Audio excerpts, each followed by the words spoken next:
নমস্কার, সত্যনাবিক নিউজ নেটওয়ার্কে স্বাগত। প্রশাসনের নির্দেশিকা উপেক্ষা করে সোদপুরে এক ভগ্নপ্রায় বাড়িতে চলছিল বসবাস। আশঙ্কা সত্যি করে ঘটল অঘটন। মাঝরাতে হুড়মুড়িয়ে ভেঙে পড়ল প্রাচীন বাড়ির একাংশ। তার নিচে চাপা পড়ে মৃত্যু হলো বাড়ির মালিকের।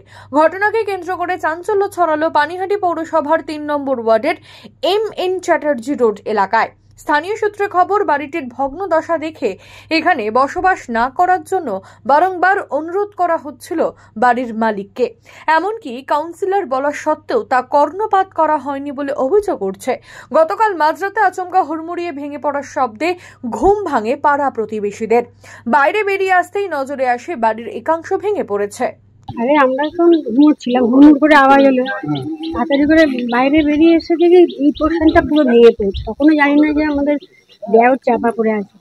তখন ওর ছেলেটা চেঁচাচ্ছে, বাবা বাবা বাবা তুমি কোথাও, বাবা তুমি কোথাও।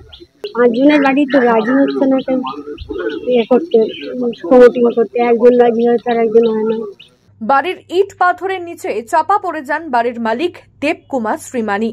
খড়দহ থানায় খবর দেওয়া হলে ঘটনাস্থলে পুলিশ পৌঁছে বাড়ির মালিককে উদ্ধার করে নিকটবর্তী হাসপাতালে নিয়ে গেলে চিকিৎসকরা তাকে মৃত বলে ঘোষণা করে। বহু বছরের বাড়ি। কালকে সকালবেলা একটুখানি একটা পার্ট ভেঙে পড়েছিল, তারপরেও যাই হোক ঘরপর খুঁজছিল যে, কিন্তু কাল রাত্রিবেলা রাত্রি 2টোর সময় ওখানে শুয়েছিল, হঠাৎ করে পুরো বাড়িটা ভেঙে পড়ে গেছে এবং ও চাপা পড়েছিল। আমরা লোকাল থানা আইসি নিজে দাঁড়িয়েছিলেন। আমরা সব বডি উদ্ধার করে কামারহাটিতে নিয়ে যাই, কিন্তু তার আগে মারা যায়।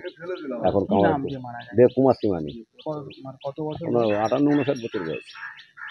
আপনারা এই যে ঘটনাটা ঘটলো, এই পরিপ্রেক্ষিতে এখনো তো দেখছি 1-2 জন রয়েছে। হ্যাঁ, ওখানে বাড়িতে লোক আছে, আমরা সবাইকে বলেছি। আমাদের লোকাল কাউন্সিলর এসছেন, সবাইকে বলা হয়েছে বাড়ি থেকে বেরিয়ে যেতে, যাতে না থাকে বিপজ্জনক বাড়ি যখন তখন ভেঙে পড়তে পারে বিপদে পড়ে, এবং কাউন্সিলর সেটা দায়িত্ব নিয়েই করছেন। খবর পেয়ে ঘটনাস্থলে আসেন কাউন্সিলর ঝর্ণা ব্যানার্জি। কি জানালেন তিনি, শুনবো। আমরা তো বহু কাল ধরে বলছি, আমার হাজব্যান্ড, হ্যাঁ, মানে ওর বন্ধু, মানে যার বাড়ি, তারপরে 3 ভাই, তো বড় ভাই চলে গেছে এখান থেকে, আর মেজো আর ছোট এখানে থাকে। আমার হাজব্যান্ড বহু কাল ধরে বলছে যে এখান থেকে চলে যা, এখান থেকে চলে যা, বিপজ্জনক বাড়ি হয়ে গেছে। আমরাও বলেছি। তা ওই যে ছোট ভাই, সে কোনো কথা শুনতো না, সে পুরো বাড়িটাই মানে ফ্ল্যাট করলে বেশি পার্সেন্টেজ চাইছিল। তা আর কি করা যাবে। এখন কালকে ও জোর করে ওই ঘরটায় শুয়েছে, সবাই ওর বন্ধুরাও না করেছে যে শুস না। কালকেই আওয়াজ হচ্ছিল, ওর বন্ধু বলেছে যে আমার বাড়িতে এসে তোরা 3 জনে শো। কথা শোনেনি, জোর করে ও শুয়েছে ওই ঘরে। তারপরে 2টোর সময় কতটা মর্মান্তিক, মানে সাংঘাতিক মর্মান্তিক। আমাদের এখানে বান্ধব পাঠাগার আছে, ওখানে গিয়ে ও থাকে সবার সাথে, মেম্বার সব, কি বলবো আর।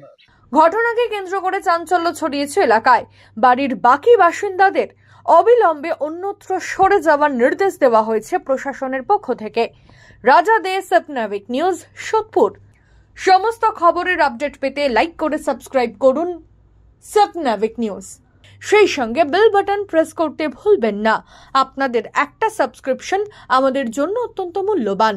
একই সঙ্গে ফলো করুন আমাদের হোয়াটসঅ্যাপ চ্যানেলটিও। জয় হিন্দ।